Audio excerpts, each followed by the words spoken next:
আসসালামু আলাইকুম, সবাই কেমন আছেন?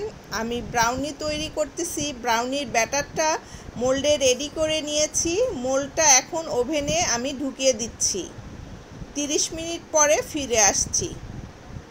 এই তো এরই মাঝে 30 মিনিট হয়ে গেছে।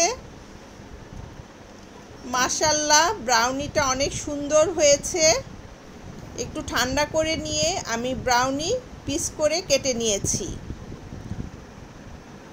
আমি আপনাদেরকে এক পিস দেখিয়ে দিচ্ছি ব্রাউনিটা কতটা সফট হয়েছে এবং ময়েস্ট হয়েছে। এই ব্রাউনি খেতে এমনিতেই অনেক মজা।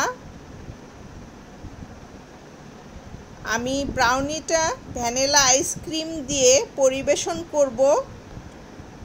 আইসক্রিমের উপরে আমি স্ট্রবেরি সিরাপ একটু দিয়ে দিয়েছি দেখার সৌন্দর্যের জন্য।